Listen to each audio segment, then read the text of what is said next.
अध्यक्ष महोदय जी, मैं सदन के सभी सदस्यों की ओर से और मेरी तरफ से इस 16वीं लोकसभा के पूरे कार्यकाल को अध्यक्षा के रूप में जिस धैर्य के साथ, संतुलन के साथ और हर पल मुस्कुराते रहते हुए आपने सदन को चलाया, इसके लिए आप अनेक अनेक अभिनंदन के अधिकारी हैं। देवी अहल्या जी का जीवन, उनकी शिक्षा, आपके मन पर उसका बड़ा प्रभाव है और उससे पाई हुई शिक्षा को, उससे पाए हुए आदर्शों को यहाँ चरितार्थ करने के लिए आपने हर पल कोशिश की है और उन्हीं आदर्शों को चलते हुए कभी दाईं तरफ के लोगों को तो कभी बाईं तरफ के लोगों को आपने उस तराजू से तौल करके कभी कोई कठोर निर्णय भी किए हैं, लेकिन वो मूल्यों के आधार पर लिए हुए हैं, आदर्शों के आधार पर लिए हुए हैं और लोकसभा की उत्तम परिपाटी को बनाने के लिए वो सदा सर्वदा उपयुक्त रहेंगे, ऐसा मेरा पूरा विश्वास है। आपने जिस श्री संगठन का शुरुआत की, मैं समझता हूं कि नए सदस्यों के लिए ये अपने आप में बहुत उपकारक काम आपने किया है। उसने डिबेट को, उसके कंटेंट को, जानकारियों को और अधिक समृद्ध करने की बहुत बड़ी भूमिका अदा की है। अध्यक्ष महोदया, 2014 में मैं भी उन सांसदों में से एक था जो पहली बार आए थे। न मैं इसकी ज्योग्राफी भी जानता था, न किस गली से कहाँ जाते हैं वो भी पता नहीं था, बिल्कुल नया था और हर चीज को बड़ी जिज्ञासा से देखता था, ये क्या है, यहाँ क्या है, ऐसा सब देख रहा था। लेकिन जब मैं यहाँ बैठा तो ऐसे ही देख रहा था, एक बटन किस चीज के हैं, क्या है, समझने की कोशिश करता था। तो मैंने यहाँ एक प्लेट देखा।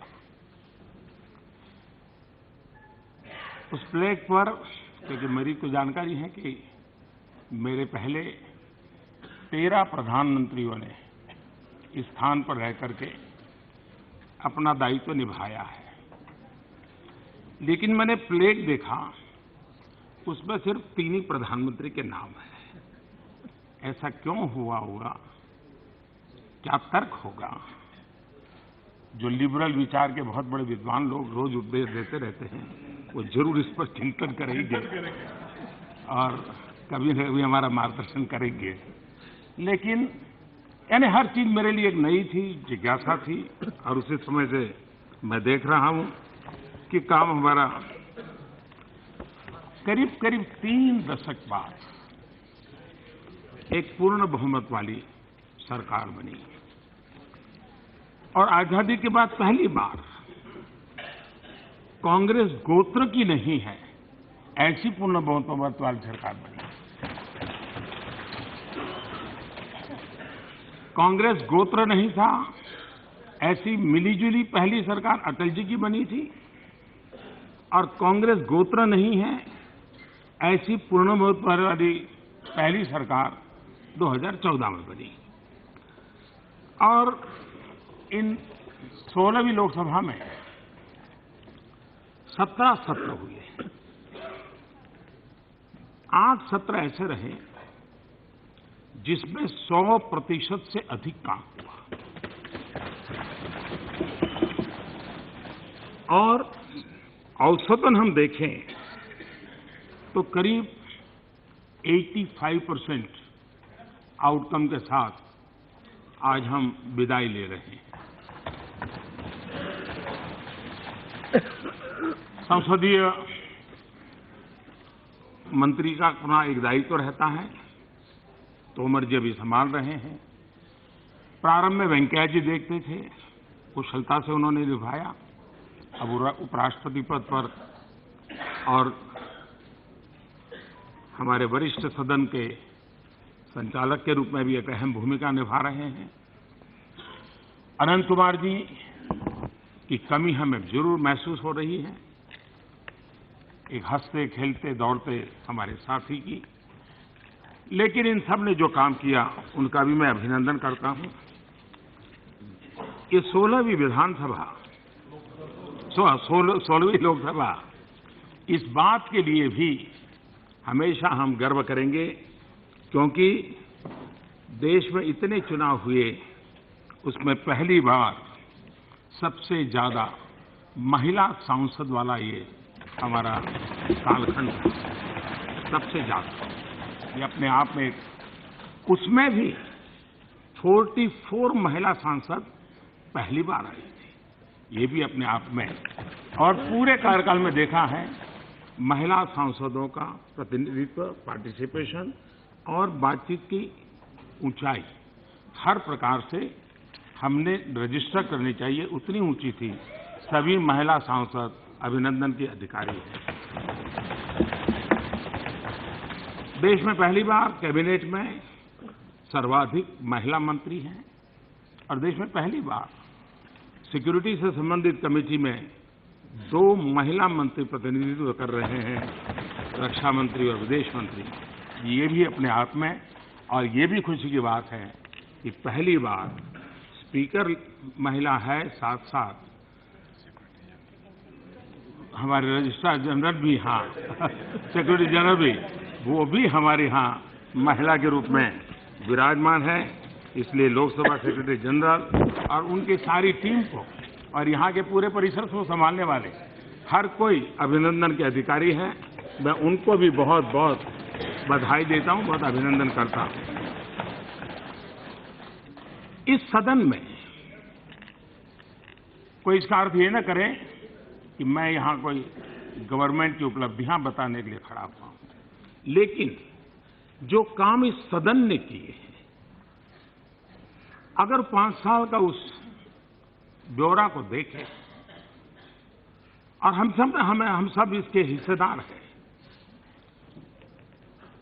विपक्ष में रहकर के भी उसको ताकत बढ़ाने में काम किया है, पक्ष में रहकर के भी उसकी मदद की है, और इसलिए सदन के सभी साथियों का उसमें गौरवपूर्ण योगदान रहता है। हमारे लिए बीते 4.5 वर्षों में, इस कार्यकाल में, हम सब खुशी की बात है कि आज देश दुनिया की 6वें नंबर की इकोनॉमी बना है। इस कार्यकाल का भी वो गौरव का काल है और इसके हम सभी भागीदार हैं। नीति निर्धारण यहीं से हुआ है और $5 ट्रिलियन की इकोनॉमी बनने की दिशा में हम दरवाजे पर दस्तक देने की तैयारी में हैं। इतनी तेजी से बढ़ रहे हैं, इसके लिए भी इस सदन की गतिविधियां का अपना बहुत बड़ा रोल है। आज भारत का अपना आत्मविश्वास बहुत बढ़ा है और आगे बढ़ने की बड़ी ताकत होती है आत्मविश्वास, जीतने की ताकत होती है आत्मविश्वास, संकटों से जूझने के सामर्थ्य होता है आत्मविश्वास। आज देश आत्मविश्वास से भरा हुआ है। इस सदन ने जिस सामूहिकता के साथ, जिस गति के साथ, जिस निर्णय प्रक्रियाओं को आगे बढ़ाया है, इस विश्वास को पैदा करने में इसने बहुत बड़ी भूमिका अदा की है। आज विश्व की सभी प्रतिष्ठित संस्थाएं, विश्व मान्य संस्थाएं भारत के उज्जवल भविष्य के संबंध में बिना हिचकिचाहट एक स्वर से उज्जवल भविष्य के संबंध में अपनी संभावनाएं बताते रहते हैं और ये देश के लिए स्वाभाविक रूप से यही कालखंड रहा है कि भारत डिजिटल वर्ल्ड में अपनी जगह बना चुका है, अनेक उपलब्धियां प्राप्त की हैं। ऊर्जा के क्षेत्र में, ऊर्जा बचत के क्षेत्र में भारत ने, दुनिया जब ग्लोबल वार्मिंग की चर्चा कर रही है, उस ग्लोबल वार्मिंग के जमाने में यह देश है जिसने इंटरनेशनल सोलर अलायंस को लीड किया और जिस प्रकार से आज विश्व में पेट्रोलियम प्रोडक्ट वाले देशों की एक गठबंधन की ताकत बनी है, वो दिन दूर नहीं होगा जब भारत के इस निर्णय का असर आने वाले दशकों में नजर आएगा। उतनी ही ताकत के साथ इंटरनेशनल सोलर अलायंस, एक ग्लोबल वार्मिंग के खिलाफ की लड़ाई, पर्यावरण की रक्षा की चिंता, लेकिन दुनिया को एक ऑल्टरनेट जीवन देने की व्यवस्था, ये करने में मैं मानता हूं ये कार्यकाल अपनी बहुत बड़ी भूमिका अदा कर रहा है। स्पेस की दुनिया में भारत ने अपना स्थान बनाया है, लेकिन अधिकतम सैटेलाइट लॉन्च करने का काम इसी कार्यकाल ने दुनिया के लिए भारत की हमारी एक ताकत को बढ़ावा है। एक लॉन्चिंग पैड के रूप में आज विश्व के लिए भारत एक डेस्टिनेशन बना है। वो इकोनॉमिक एक्टिविटी का भी एक सेंटर बनता चला जा रहा है। मेक इन इंडिया की दिशा में, मैन्युफैक्चरिंग के क्षेत्र में भारत आज आत्मनिर्भरता के साथ आगे बढ़ने की दिशा में कई कदम उठा रहा है। वैश्विक परिवेश में आज भारत को गंभीरता से सुना जाता है, और कभी-कभी मैं कहता हूं, लोगों को एक भ्रम होता है कि भी मोदी हैं या सुषमा जी हैं, इसके कार्यकाल में दुनिया में हमारी इज्जत बहुत बढ़ गई है, दुनिया में वाहवाही हो रही है। वो कहते होंगे लोग, लेकिन रियलिटी जो है वो और है। जिस रियलिटी का मूल कारण है पूर्ण बहुमत वाली सरकार। दुनिया पूर्ण बहुमत वाली सरकार को रिकॉग्नाइज करती है। 30 साल का बीच का हमारा कालखंड वैश्विक परिवेश में इस कमी के कारण देश को बहुत नुकसान हुआ है। 30 साल के बाद 2014 में, क्योंकि जब उस देश का नेता जिसके पास पूर्ण बहुमत होता है, वो जब दुनिया के किसी भी नेता से मिलता है तो उसको मालूम है कि इसके पास मैंडेट क्या है और उसकी अपनी एक ताकत। इस बार मैंने 5 साल अनुभव किया है कि विश्व में देश की एक स्थान बना है, और उसका पूरा यश न मोदी को जाता है न सुषमा जी को जाता है, 125 करोड़ देशवासियों के 2014 के उस निर्णय को जाता है।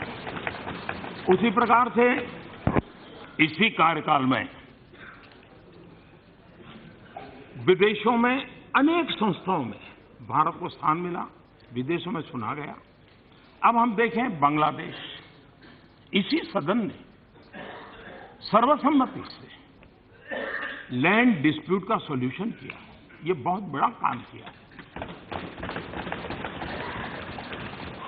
भारत विभाजन से विवादास्पद और बांग्लादेश बनने के बाद संकट के रूप में चला आया, लेकिन उसका समाधान भी इसी सदन ने किया। और मैं समझता हूं कि हमारी अपनी एक विशेषता रही है कि हमने मिलजुल कर इस काम को किया, और दुनिया को सर्वसम्मति का संदेश, दुनिया को बहुत बड़ी ताकत देने वाला संदेश गया है। और मैं इसके लिए सदन का विशेष रूप से आज फिर से आभार व्यक्त करना चाहता हूं, सभी दलों का आभार व्यक्त करना चाहता हूं। उसी प्रकार से हमारी विदेश नीति का एक नया पहलू उभर करके आया है। दुनिया में ह्यूमन राइट्स, ह्यूमन वैल्यूज जाने अनजाने में जैसे किसी दुनिया के किसी एक छोर का ही अधिकार रहा है, बाकी लोगों को तो कोई इससे लेना देना ही नहीं है। और हम तो जैसे मानव अधिकार विरोधी और इसी प्रकार की हमारी छवि बन गई, जबकि मानवता और वसुधैव कुटुंबकम की बात करने वाला यही देश, लेकिन न जाने कौन ऐसी छवि बन गई। लेकिन पिछले 5 साल में हम देखेंगे, नेपाल में भूकंप आया हो, मालदीव में पानी का संकट हुआ हो, फिजी के अंदर साइक्लोन की मुसीबत आई हो, श्रीलंका के अंदर अचानक साइक्लोन की मुसीबत आई हो, बांग्लादेश के अंदर म्यांमार के लोगों के कारण आई हुई आपदा मुसीबत झेलते रहते हो, हमारे लोग जो विदेशों में फंसे थे यमन में, उनको हजारों की तादाद में वापस लाने का काम हो, नेपाल में 80 देशों को हम लोगों को निकाल करके हमने उनको यहां सुरक्षित भेजा। मानवता के काम में भारत ने एक बहुत बड़ी भूमिका अदा की।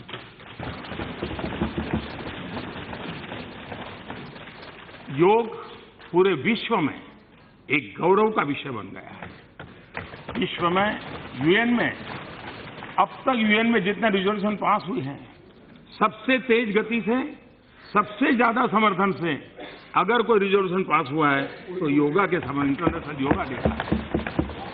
यूएन के अंदर बाबा साहब आम्बेडकर की जन्म जयंती, महात्मा गांधी की जन्म जयंती मनाई जा रही है। विश्व के सभी देशों में बाबा साहब आम्बेडकर के 125 वर्ष मनाए गए। महात्मा गांधी जी की जयंती मनाई गई। और गांधी की 150, कोई कल्पना नहीं कर सकता है कि वैष्णव जन तो तेरे कहिए जो हम लोगों की रगों में है। आज दुनिया के 150वीं जयंती के निमित्त दुनिया के 125 देशों के प्रसिद्ध गायकों ने वैष्णव भजन को उस रूप में गा करके महात्मा गांधी को एक बहुत बड़ी श्रद्धांजलि दी है। यानी विश्व में एक सॉफ्ट पावर को कैसे ले जाया जा सकता है, इसका एक उदाहरण हम आज अनुभव कर रहे हैं।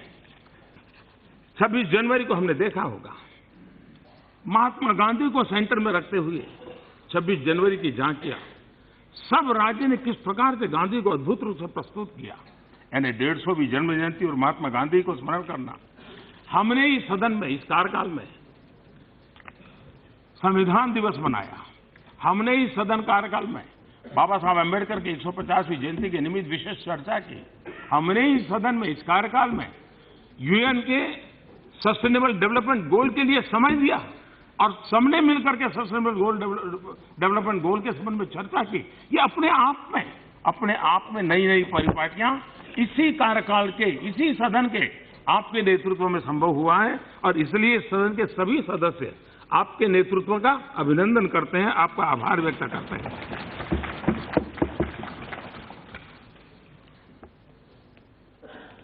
करीब 219 बिल इंट्रोड्यूस हुए और 203 बिल पारित हुए।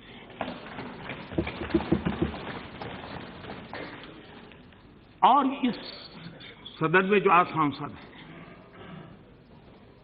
16वीं लोकसभा के संबंध में, अपने जीवन के संबंध में जब भी किसी से बताएंगे, चुनाव के मैदान में जाएंगे तब भी बताएंगे, और चुनाव के बाद भी जब मौका मिलेगा, कुछ लिखने की आदत होगी तो कोई जीवन लिखेगा, कोई जरूर लिखेगा कि वो उस कार्यकाल के सदस्य थे जिस कार्यकाल में उन्होंने काले धन और भ्रष्टाचार के खिलाफ कठोर कानून बनाने का काम किया।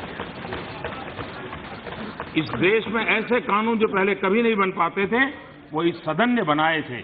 और इसका बहुत बड़ा विदेश में जमा हुए काले धन के खिलाफ बहुत बड़े कानून बनाने का काम यहीं पर हुआ। दिवालिया कंपनियों से जुड़ा हुआ आईबीसी का कानून इसी सदन ने बनाया। बेनामी कंपनियों के संबंध में कानून इसी सदन ने बनाया। आर्थिक अपराध करने वाले भगोड़ों के विरुद्ध कानून इसी सदन ने बनाया।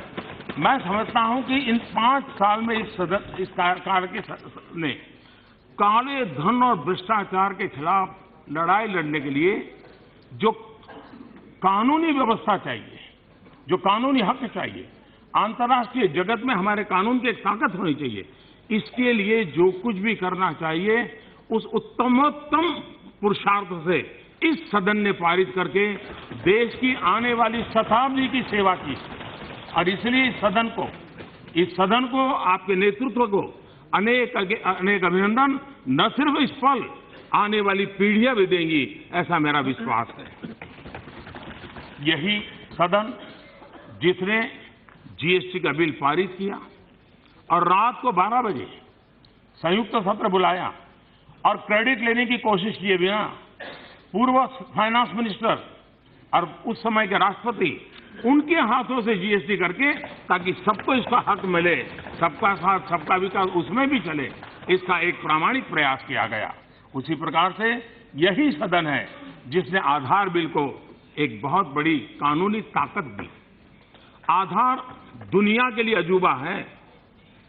दुनिया को ये देखा, इस देश ने इतना बड़ा काम किया है, विश्व इसको जानने की कोशिश कर रहा है। इस कार्यकाल के सदन ने इस काम को कर करके विश्व में बहुत बड़ा काम किया है।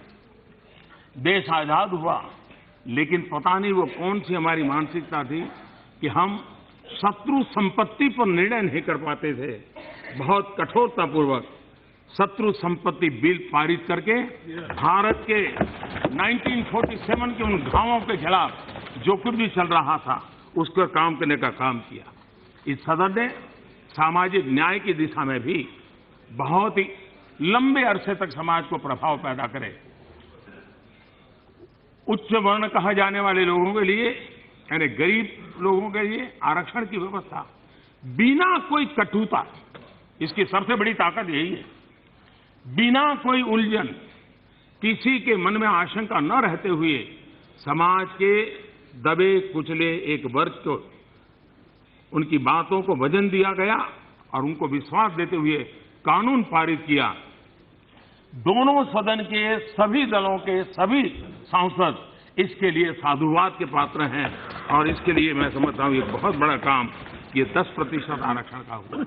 उसी प्रकार से ओबीसी के लिए कमीशन बनाने वाला विषय हो या SC/ST एक्ट की जो सुप्रीम कोर्ट के बाद जो मिसअंडरस्टैंडिंग हुआ उसको ठीक करने का काम हो, मैटरनिटी बेनिफिट बिल, विश्व के समृद्ध देश भी इस बात को सुनकर के आश्चर्य होता है कि क्या भारत में 12 हफ्ते से लेकर के मैटरनिटी लीव 26 हफ्ते कर दी है। इस बात को आज विश्व भारत के एक आगे की सोच वाले देश के रूप में देख रहा है। ये काम इसी सदन ने किया है। सदन कानून बनाता है, लेकिन इस बात के लिए भी एक कार्यकाल देश और दुनिया याद रखेगी कि जो कानून बनाने वाला ये वर्ग, उन्होंने कानून खत्म करने का भी काम किया। 1400 से ज्यादा कानून खत्म इसी सदन के सदस्यों ने करके देश को काफी उस एक जंगल जैसा कानूनों का बन गया था, उसमें रास्ते खोजने की दिशा में एक शुभ शुरुआत की है।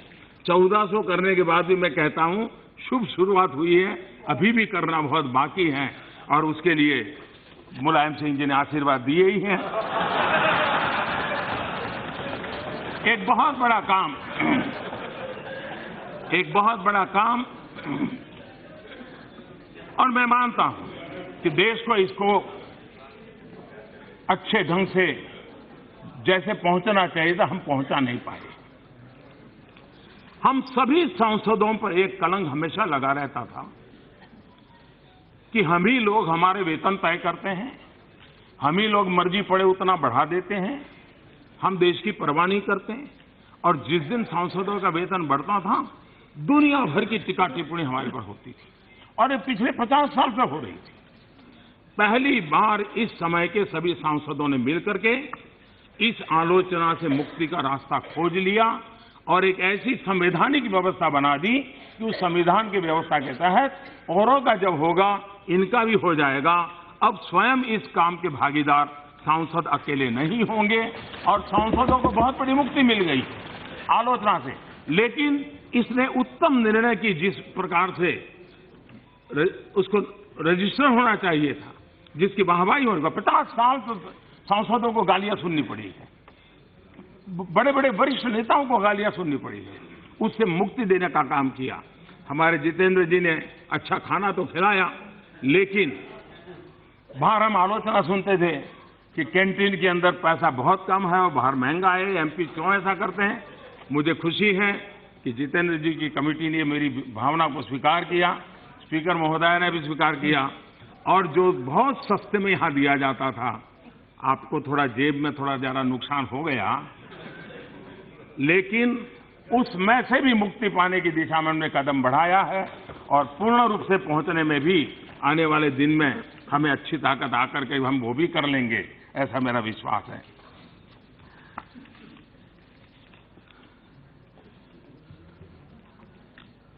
उसी प्रकार से इस सदन को और भी बहुत सी बातों का जरूर आनंद आएगा। हम कभी कभी सुनते थे भूकंप आएगा, लेकिन 5 साल का कार्यकाल का पूरा हो रहा है, कोई भूकंप नहीं आया।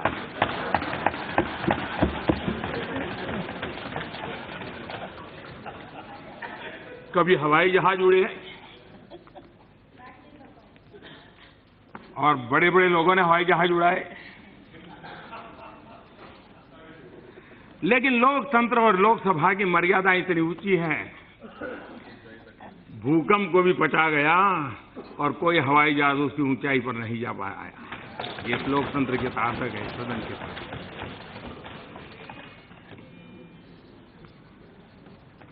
कई बार तीखी नोकझोंक भी हुई, कभी उधर से हुई, कभी उधर से हुई, कभी कुछ ऐसे शब्दों का भी प्रयोग हुआ होगा जो नहीं होना चाहिए। इस सदन में किसी भी सदस्य के द्वारा, जरूरी नहीं इस तरफ के, उस तरफ के, इस सदन के नेता के रूप में मैं जरूर मिच्छामी दुक्कडम कहूंगा।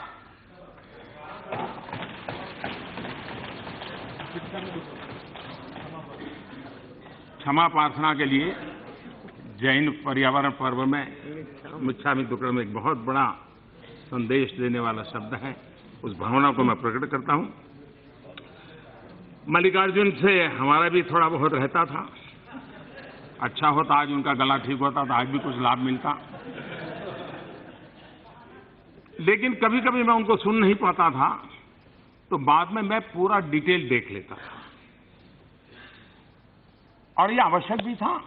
लेकिन उसके साथ साथ मेरी विचार चेतना को जगाने के लिए उनकी बातें बहुत काम आती थी। एक प्रकार से मेरे भाषण का खातर पानी वहीं से डल जाता था। तो उसके लिए भी मैं खरगे साहब का बहुत आभारी हूं। लेकिन मैं कहूंगा, जैसे कहा गया कि लंबे समय तक पूरा समय बैठना। किसी समय हम देखते थे कि अडवाणी जी सदन का पूरा समय बैठते थे। मैं खरगे जी को देखता पूरा। ये हम सांसदों के लिए सीखने वाला विषय। और ये भी कम बात नहीं है कि करीब करीब 50 साल उनके आए हैं इस जनप्रतिनिधित्व के। उसके बावजूद भी जनप्रतिनिधि के नाते मिली हुई जिम्मेवारी को जिस बखूबी आपने निभाया है, मैं आदरपूर्वक आपका अभिनंदन करता हूं।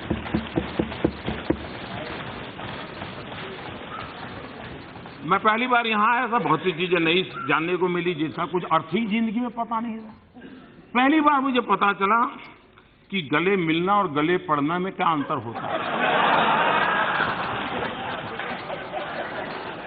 ये पहली बार पता चला मुझे। पहली बार मैं देख रहा हूं कि सदन में आंखों से गुस्ताखियां होती हैं। ये आंखों की गुस्ताखियों वाला खेल भी पहली बार इसी सदन में देखने को मिला। और देश के मीडिया ने भी बहुत को उसको मजा लिया। संसद की गरिमा बनाए रखना हर सांसद का दायित्व रहता है और हमने इसकी भरपूर सबने कोशिश की है।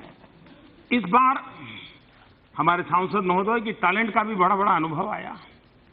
अभी जब मैं एक दिन भाषण कर रहा था राष्ट्रपति जी के ऊपर, ऐसा अट्टहास्य सुनने को मुझे मिलता था इस सदन में। मैं जरूर ये जो एंटरटेनमेंट इंडस्ट्री वाले हैं उनको इस प्रकार के अट्टहास्य की जरूर है, तो ये यूट्यूब से इतना देने के लिए अलाउ कर देना चाहिए। शायद अच्छे अच्छे कलाकार भी ऐसा अट्टहास्य नहीं कर पाते होंगे जो यहाँ पर सुनने को मिलता था। उसी प्रकार से ऐसी वेशभूषा, और मैं हमारे टीडीपी के साथी नहीं है, लेकिन टीडीपी के हमारे सांसद नारामल्ली शिवप्रसाद जी क्या अद्भुत वेशभूषा पहनकर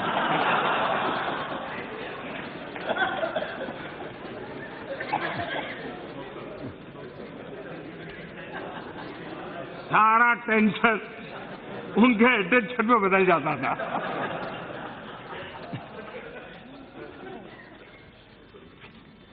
इन हंसी खुशियों के बीच हमारा एक कार्यकाल बीता है। मुझे से एक नए सांसद ने आप सबसे बहुत कुछ सीखा है।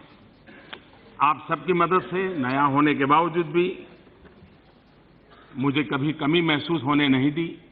आप सब साथियों ने सभी तरफ से सबने, और आपके नेतृत्व में, आपके मार्गदर्शन में एक प्रथम पारी की मेरी शुरुआत में जो मदद की है, इसके लिए मैं आपका बहुत बहुत आभारी हूं। मैं आदरणीय मुलायम सिंह जी का विशेष रूप से आभारी हूं। उनका स्नेह हमारे लिए बहुत मूल्यवान है, सबके लिए मूल्यवान है। सभी वरिष्ठ जनों का स्नेह मूल्यवान होता है। मैं फिर एक बार आपको हृदय से बहुत बहुत बधाई देता हूं। इस परिषद से जुड़े हुए सभी स्टाफ के लोगों को भी अंतःकरणपूर्वक अभिनंदन देता हूं, जिन्होंने सभी सांसदों की देखभाल की, कार्य के लिए जो कुछ भी आवश्यक व्यवस्थाएं करनी पड़ती थी की। और मैं सभी सांसदों को शुभकामनाएं देता हूं कि एक स्वस्थ लोकतांत्रिक परंपरा के लिए जब हम जनता के बीच जाने वाले हैं, तो हम स्वस्थ परंपरा को कैसे आगे बढ़ाएं, एक तंदुरुस्त स्पर्धा कैसे करें, उस तंदुरुस्त स्पर्धा को लेकर के लोकतंत्र को तंदुरुस्त बनाने में हम अपनी भूमिका कैसे अदा करें, इसी एक शुभकामनाओं के साथ, इसी भावना के साथ मैं अपनी वाणी को विराम देता हूं। मैं फिर एक बार नतमस्तक होकर के इस सदन के सभी सांसदों का हृदय से आभार व्यक्त करता हूं। धन्यवाद।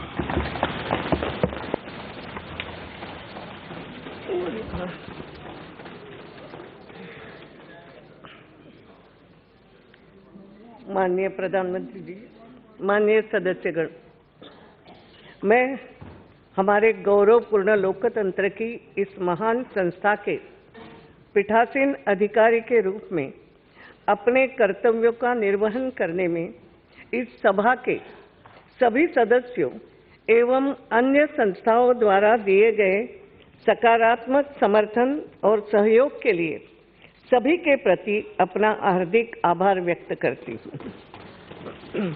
16वीं लोकसभा के अंतिम सत्र के समापन पर मैं ऐसा महसूस करती हूँ कि अब उचित समय आ गया है जब हम इस बात का आत्मावलोकन करें कि विगत 5 वर्षों में जन अपेक्षाओं की कसौटी पर इस सभा की उपलब्धियां क्या रही और किन विषयों पर हमें और काम करना है, इसका हम निष्पक्ष विश्लेषण करें।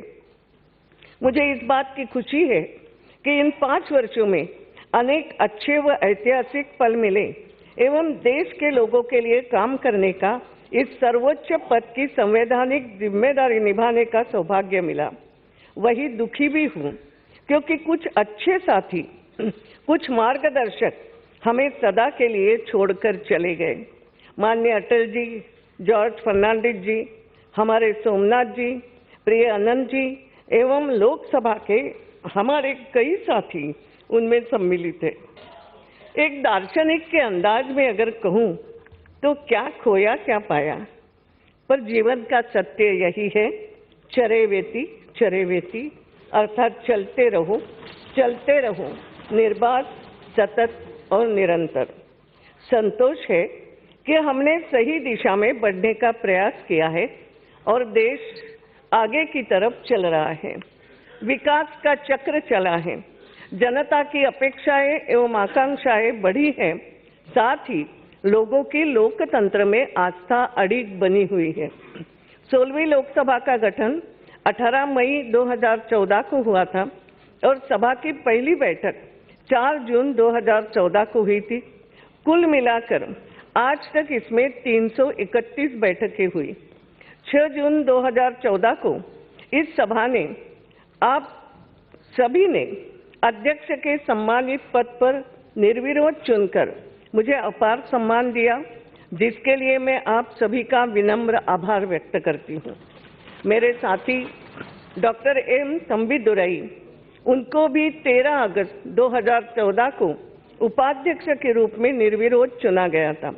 संविधान की गरिमा के अनुरूप एवं अपने सम्मानित पूर्ववर्तियों द्वारा स्थापित नियमों और परिपाटियों के आधार पर मैंने और हमारे उपाध्यक्ष जी ने अपनी क्षमताओं के अनुसार इस सदन की कार्रवाइयों और चर्चाओं के निष्पक्ष संचालन के साथ साथ सभा की गरिमा को बनाए रखने का भरसक प्रयास किया। जिस कर्तव्यनिष्ठा और सुयोग्य रीति से प्रतिष्ठित सभापति तालिका पैनल ऑफ चेयरपर्सन्स के साथियों ने सभा की कार्रवाइयों का संचालन किया है, मैं उनके प्रति भी अपना आभार व्यक्त करती हूँ। लोकतंत्र में जनता की सामूहिक अभिलाषा, अपेक्षाओं एवं आशाओं पर सकारात्मक ढंग से विचार करने एवं उन्हें पूर्ण करने की जो जिम्मेदारी इस सदन को सौंपी गई थी, उसी के अनुरूप सदन ने कार्य करने का प्रयास किया है, ऐसा मैं मानती हूँ। इस सम्मानीय सभा की पीठासीन अधिकारी के रूप में मेरा सदैव यह प्रयास रहा है कि सभा में विभिन्न राजनीतिक दलों के सभी प्रतिनिधियों को अवसर देकर सभी मुद्दों पर गुणवत्तापूर्ण वाद विवाद को प्रोत्साहन दिया जाए और सभा के कार्य संचालन को सरल, सहज और सुव्यवस्थित बनाया जाए। भारत न केवल विश्व का सबसे बड़ा लोकतंत्र है, बल्कि इसके लोकतांत्रिक मूल्यों, सिद्धांतों एवं आदर्शों का पूरे विश्व में सम्मान किया जाता है। हमारा लोकतंत्र एक जीवंत लोकतंत्र का उदाहरण है तथा भारत के अंदर और बाहर अन्य देशों के लिए यह प्रेरणा का स्रोत है। पूरे विश्व के लोग उत्सुकता से संसदीय कार्रवाई को देखते हैं एवं उस पर नजर रखते हैं।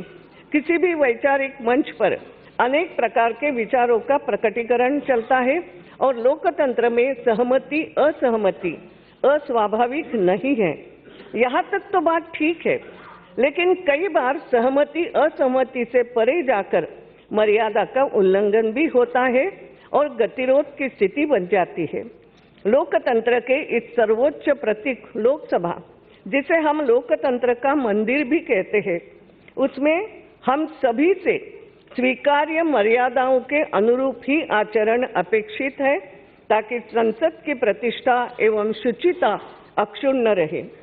संसदीय स्थायी समितियों और संसदीय समितियों का कार्यकरण फंक्शनिंग भी वर्तमान लोकसभा के दौरान प्रभावी और कुशल रहा और उन्होंने कई महत्वपूर्ण सिफारिशें भी की। लोकसभा की स्थायी समितियों ने 730 प्रतिवेदन प्रस्तुत किए। मुझे यह बताते हुए प्रसन्नता हो रही है कि माननीय सदस्यों ने लगभग सभी अवसरों पर समितियों के समक्ष आए मुद्दों और समस्याओं पर निष्पक्ष रूप से विचार किया है। कार्यपालिका का उत्तरदायित्व सुनिश्चित करने हेतु प्रश्न पूछना सदस्यों के हाथों में एक महत्वपूर्ण साधन है। 16वीं लोकसभा में 6,460 स्टार्ट क्वेश्चन सूचीबद्ध हुए और जिनमें से 1,178 प्रश्नों के मौखिक उत्तर दिए गए। मैंने अलग अलग दलों, चाहे वो छोटे हो या बड़े, उनके सदस्यों को पूरक प्रश्न पूछने का अवसर प्रदान करने का भरसक प्रयास किया। 73,405 अनस्टार्ड क्वेश्चंस, उसके साथ शेष तारांकित प्रश्नों के लिखित उत्तर भी सभा पटल पर रखे गए। आधे घंटे की 5 चर्चाएं, हाफ एन आवर डिस्कशन, ये भी चर्चा हेतु ली गई। 16वीं लोकसभा के दौरान 219 विधेयक इंट्रोड्यूस किए गए। 205 सरकारी विधेयक सभा द्वारा स्वीकृत हुए और 9 सरकारी विधेयक वापस लिए गए। 16वीं लोकसभा के दौरान कुछ महत्वपूर्ण विधेयक पारित हुए, जिसमें कुछ विधेयक निम्नलिखित हैं: the black money and imposition of tax bill, the juvenile justice, the insolvency and bankruptcy code, the benami transactions amendment bill 2016, the constitution 101st amendment bill 2016 regarding introduction of the Good and Service Tax, and to confer simultaneous powers on Parliament as well as the state legislatures, including union territories with legislature. The Integrated Goods and Service Tax Bill 2017, Aadhaar of Financial and Other Subsidized Benefits and Service Bill 2016, the Mental Health Care Bill, the Constitution 102nd Amendment Bill 2018, regarding Constitution of the National Commission for Backward Classes under the newly inserted Article 338B of the Constitution, the Fugitive Economic Offender Bill, the Scheduled Caste and Scheduled Tribes Prevention of Atrocities Amendment Bill, and the Constitution 103rd Amendment Bill, जो कि उच्च शिक्षण संस्थानों और राज्यों के अधीन सेवाओं में प्रारंभिक नियुक्ति में आर्थिक रूप से कमजोर वर्गों के आरक्षण से संबंधित है। जहां तक गैर सरकारी सदस्यों के कार्य हैं, 16वीं लोकसभा के दौरान 1,117 गैर सरकारी सदस्यों के विधेयक इंट्रोड्यूस किए गए। महत्वपूर्ण विषयों पर गैर सरकारी सदस्यों के संकल्प पारित किए गए। 16वीं लोकसभा के दौरान संबंधित मंत्रियों ने 23,808 पत्र सभा पटल पर रखे। इस लोकसभा के दौरान सदस्यों ने प्रश्नकाल के पश्चात और उस दिन की बैठक के अंत में 6,244 अविलंबनीय लोकमत शून्यकाल के मामले में उठाए। माननीय सदस्यों के ने नियम 377 के अधीन भी 4,718 मामले उठाए। पीठासीन अधिकारी के रूप में मैंने विनम्रतापूर्वक सदस्यों को महत्वपूर्ण मामले उठाने के अधिकतम अवसर प्रदान करने का प्रयास किया और यही दृष्टिकोण अपनाते हुए मैंने एक स्थगन प्रस्ताव की भी अनुमति प्रदान की, जो ध्वनि मत से अस्वीकृत कर दिया गया। सदस्यगण, विपक्ष ने अविश्वास प्रस्ताव की सूचनाएं दी। अविश्वास प्रस्ताव पर 11 घंटे से अधिक चर्चा चली और मत विभाजन के बाद यह प्रस्ताव अस्वीकृत हुआ। मैंने ध्यानाकर्षण प्रस्ताव के अंतर्गत बड़ी संख्या में मामलों के लिए अनुमति प्रदान की, जिससे सदस्यों को उनके द्वारा उठाए गए मामलों के उत्तर मंत्रियों से प्राप्त करने में मदद मिली। वास्तव में इस अवधि के दौरान 18 ध्यानाकर्षण के मामले उठाए गए। मंत्रियों ने विभिन्न महत्वपूर्ण विषयों पर करीब 659 वक्तव्य भी दिए। 16वीं लोकसभा के दौरान महत्वपूर्ण विषयों पर नियम 193 के अधीन 33 अल्पकालिक चर्चाएं हुई, जिनमें से लगभग 9 अल्पकालिक चर्चाएं पर आंशिक चर्चा हुई। इस लोकसभा के दौरान मैंने सदस्यों की सहायता के लिए एक पहल के रूप में अध्यक्षीय शोध कदम SRI का गठन किया।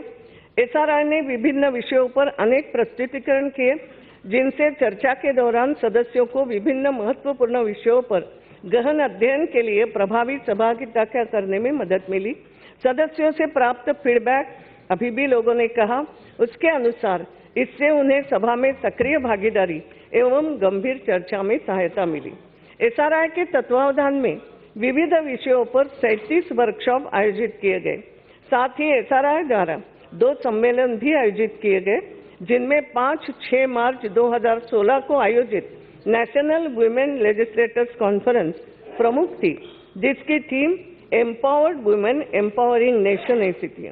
SRI द्वारा युवा विद्यार्थियों हेतु 1 व 3 महीने का इंटर्नशिप प्रोग्राम प्रारंभ किया गया, जिसमें युवाओं ने बहुत रुचि दिखाई है और विदेश की अनेक संसदों ने भी इससे लाभान्वित होने की इच्छा व्यक्त की है।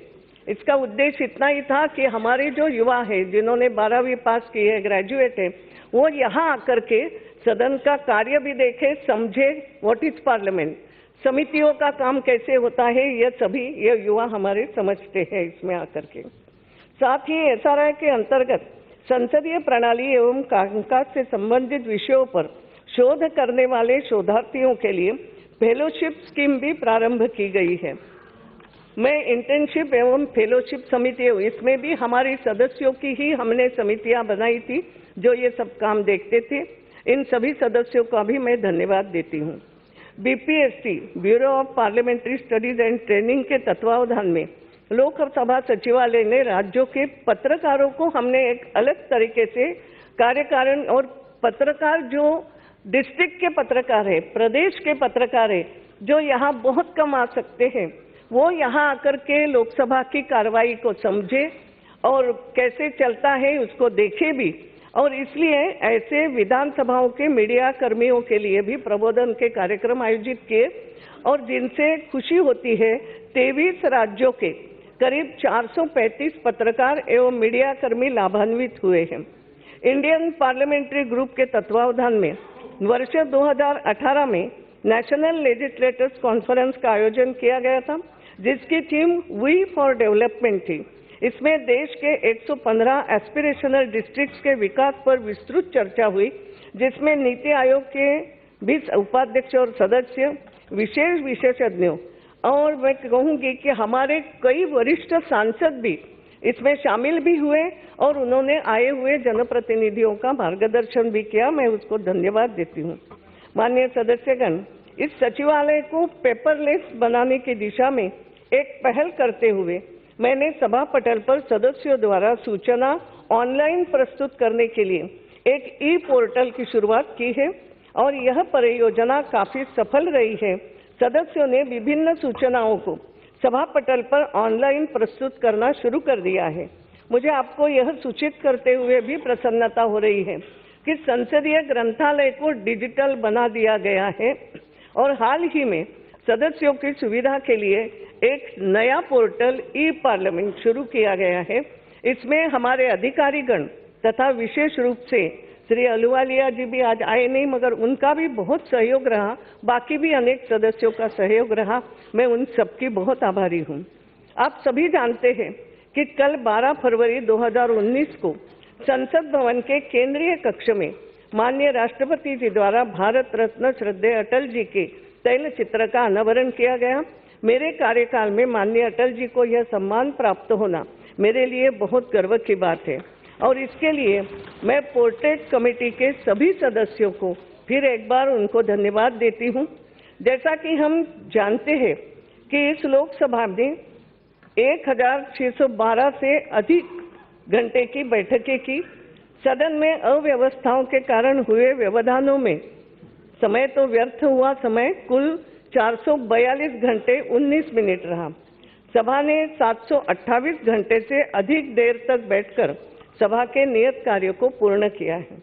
आज जब सभा अनिश्चित काल के लिए स्थगित हो रही है, मेरे मन में मिश्रित भाव आ रहे हैं। जहां मैं एक ओर संतुष्ट महसूस करते हुए आप सभी के साथ यह भाव विनम्रता के साथ साझा कर रही हूं कि मैंने पूरी ईमानदारी एवं शुद्ध अंतःकरण के साथ सर्वोच्च संसदीय परंपराओं के तहत इस सदन की कार्रवाई संचालित करने और सभी माननीय सदस्यों को कार्रवाई में भाग लेने एवं अपनी बात रखने के पूर्ण अवसर उपलब्ध कराने तथा अध्यक्ष के उच्च संवैधानिक पद की गरिमा और प्रतिष्ठा को बनाए रखने की कोशिश की है।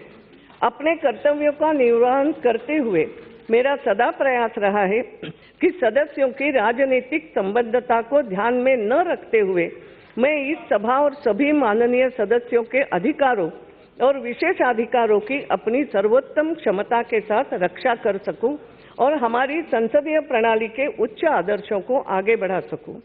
अपने लोकतांत्रिक कर्तव्यों के निर्वहन में हम सब 5 सालों से एक परिवार की तरह साथ में रहे। अब हमारे लोकतंत्र की उच्च स्थापित परंपराओं के अनुरूप जनता जनार्दन से पुनः आशीर्वाद प्राप्त करने के लिए सभी उनके पास जाएंगे। इसलिए इस अवसर पर मेरे हृदय में संतोष के साथ बिछड़ने की भी अनुभूति है। हमने मिलकर देर रात बैठकर इस पवित्र सदन में देश के हितों के मुद्दे पर अनेक बार चर्चाएं की, एक दूसरे के विचार सुने, उत्तम निष्कर्ष निकाले एवं कई परिवर्तनकारी विधानों का निर्माण किया। सभा ने कई ऐसे फैसले लिए जिससे नए भारत के निर्माण का मार्ग प्रशस्त हुआ है, जिनसे हमारी तरक्की एवं गरीबों तथा वंचितों को अधिकार दिलाने की महत्वपूर्ण पहल की गई। एक बार फिर समाज के सभी वर्गों के प्रति उनके समर्थन और सहयोग के लिए मैं इस सभा का आभार व्यक्त करना चाहूंगी। हालांकि इस सम्माननीय पद सदन के पीठासीन अधिकारी के रूप में मेरे द्वारा अपने कर्तव्यों और जिम्मेदारियों का निर्वहन करने में कुछ आशाएं पूरी नहीं हो पाई होगी। कभी कभी कुछ साथियों के मन में निराशा और मायूसी का भाव भी आया होगा, परंतु मैंने अपनी सर्वोच्च क्षमता एवं निष्ठा के साथ सदन के संचालन की कोशिश की। इस सदन के सुचारू संचालन में सहयोग और समर्थन देने के लिए मैं माननीय प्रधानमंत्री श्री नरेंद्र मोदी जी, राजनाथ सिंह जी, सभी विपक्षी दलों के नेताओं, बीएससी के सभी सदस्य, इसमें पूर्व संसदीय कार्य मंत्री स्वर्गीय श्री अनंत कुमार जी, इनका बहुत बड़ा योगदान है, वर्तमान संसदीय कार्य मंत्री, उनके सहयोगी राज्य मंत्री का भी मैं आभार व्यक्त करती हूँ। इस सदन के पीठासीन अधिकारी का महत्वपूर्ण कर्तव्य साझा करने के लिए मैं माननीय उपसभापति डॉक्टर एम थम्बीदुराई जी, उन्होंने तो ऐसा किया है कि जितनी देर कहूँ वो सभा के संचालन के लिए बैठते थे, कभी उन्होंने ना नहीं कही। इसके लिए वास्तव में बहुत आभारी हूँ मैं। सभापति पैनल के सदस्य श्री आनंदराव अड़सुल जी, श्री अर्जुन चरण सेठी जी, हुकुमदेव नारायण यादव, के.एच. मुनियप्पा जी, श्री के. Narayan Rao, doctor P. Venugopal, Shri Prahlad Joshi, Shri Raman Deka, Shrimati doctor Ratna day और श्री कलराज मिश्रा जी, इनको सभी को मैं धन्यवाद देती हूँ। मैं सभी दलों एवं समूह के नेताओं एवं सभी माननीय सदस्यों को हमारे संसदीय लोकतंत्र को चलाने में उनके सहयोग एवं योगदान के लिए धन्यवाद देना चाहती हूँ। मैं सभी सदस्यों द्वारा अध्यक्ष पीठ के प्रति दर्शाए गए सम्मान के लिए उनके प्रति अपना हार्दिक धन्यवाद और आभार व्यक्त करती हूँ। इस सम्मानीय सभा के संचालन में सतत शक्ति स्रोत और सहयोगी बने रहने के लिए लोकसभा की महासचिव और उनकी टीम के अधिकारियों, दोनों मार्शलों का भी मैं बहुत आभार व्यक्त करती हूँ। सतत उनका सहयोग मिलता रहा है, तो मैं आप सभी का आभार करती हूँ। लोकसभा सचिवालय के साथ साथ मेरे अपने अध्यक्ष कार्यालय के सभी कर्मचारियों के प्रति लोकसभा से संबंधित सभी कार्यों का प्रतिबद्ध, कुशल और पेशेवर रूप से निष्पादन करने के लिए अपना आभार व्यक्त करती हूँ। मैं संसदीय कार्य कवर करने के लिए और लोकतंत्र के सजग प्रहरी बने रहने के लिए सभी मीडिया कर्मियों के प्रति भी अपना धन्यवाद ज्ञापित करती हूँ। संसदीय सुरक्षा सेवा, सीआरपीएफ, सीआईएसएफ, दिल्ली पुलिस और अन्य सुरक्षा एजेंसियों जो सजगता से संसदीय परिसर की संरक्षा कर रहे हैं, उनकी भी मैं प्रशंसा करती हूँ और धन्यवाद देती हूँ। बागवानी विभाग, क्योंकि आप आते हो तो अच्छे अच्छे फूल देख करके सबका मन उल्लासित ही रहता है, तो बागवानी विभाग और अन्य सहयोगी एजेंसियों सहित केंद्रीय लोक निर्माण विभाग का भी धन्यवाद करती हूँ, जिन्होंने अपना मूल्यवान सहयोग दिया। माननीय सदस्यगण, 16वीं लोकसभा के जो सभी प्रभावी उद्देश्यों के लिए आज समाप्त हो रही है, उसके साथ मैं भी लोकसभा अध्यक्ष के रूप में इस सभा में आपको संबोधित कर रही हूँ। लोकतंत्र के एक विनम्र सेवक के रूप में मुझे इस महान संस्था के माध्यम से राष्ट्र की सेवा करने का महान अवसर प्राप्त हुआ। इस देश के नागरिकों एवं प्रवासी भारतीयों से लोकसभा अध्यक्ष की भूमिका रूपी अत्यंत महत्वपूर्ण मुद्दे पर संस्था एवं संविधान के सिद्धांतों के अनुरूप तथा मेरे सैद्धांतिक रुख पर प्राप्त व्यापक जनसमर्थन एवं सराहना से मुझे विनम्र संतोष की अनुभूति हो रही है। संसद के दोनों सदनों के कार्यों में समन्वय के लिए मैं राज्यसभा के वर्तमान तथा पूर्व सभापति महोदय के प्रति भी आभारी हूँ। मैं माननीय राष्ट्रपति महोदय तथा पूर्व राष्ट्रपति जी को भी उनके द्वारा दिए गए कुशल मार्गदर्शन के लिए अपनी ओर से तथा इस सभा की ओर से हृदय से कृतज्ञता व्यक्त करती हूँ। लोकसभा की अवधि पूर्ण होने वाली है। संविधान के अनुरूप शीघ्र ही अब लोकतंत्र का महापर्व चुनाव होगा, जिसमें जनता जनार्दन को अपने बहुमूल्य मतदान का अवसर मिलेगा। मुझे आशा है आप सभी ने अपने अपने संसदीय निर्वाचन क्षेत्रों में मतदाताओं की आशाओं एवं आकांक्षाओं के अनुरूप कार्य किया होगा और आशा करती हूँ कि आज आशीर्वाद भी मिला है माननीय मुलायम सिंह जी का कि भविष्य में भी आप उनकी आशाओं एवं अपेक्षाओं पर खरे उतरेंगे और जनसेवा के प्रति समर्पित रहेंगे। उनका आशीर्वाद सभी को है, सभी को। माननीय सदस्यगण, आप सभी ने मुझे यह जो अवसर प्रदान किया उसके लिए पुनः सभी का आभार मानती हूँ। एक बात और भी कहूँगी, हो सकता है सभा के संचालन के समय किसी से कुछ कटु शब्द बोले होंगे, कुछ थोड़ा ऊंचे स्वर में मैंने बोला भी होगा, वो भी केवल सभा सुचारू रूप से चले इसलिए बोला होगा, मगर इसके लिए मैं अगर किसी का दिल दुखा हो तो मैं आज हृदय से उनकी भी माफी मांगती हूँ कि यह केवल सभा के लिए किया गया था।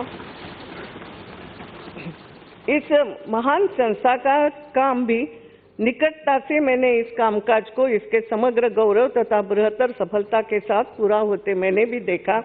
मेरे कर्तव्य निभाने के प्रयास में किसी को कष्ट हुआ हो तो पहले ही कहा कि मैं क्षमा प्रार्थी हूँ। आगामी लोकसभा के चुनाव में सफलता के लिए आप सभी को मैं हार्दिक शुभकामना देती हूँ। और अब मुझे लगता है हम सभी ने मिल करके इस देश के लिए, इस देश के लोगों के लिए, अपने स्वयं के लिए भी हम सभी मिलकर एक प्रार्थना करें।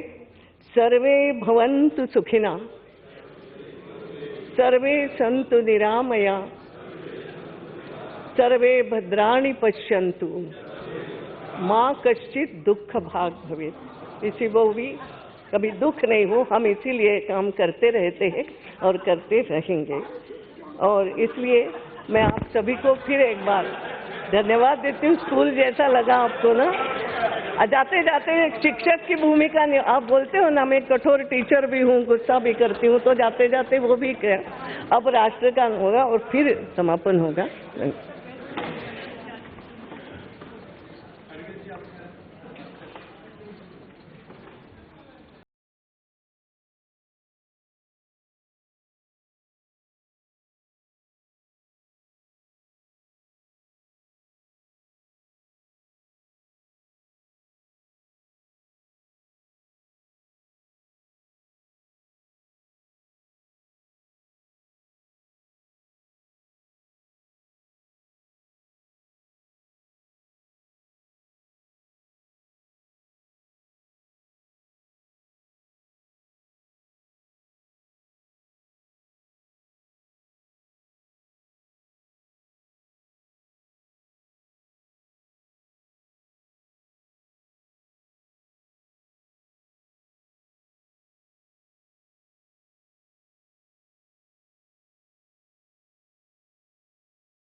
Honorable stands adjourned, China time.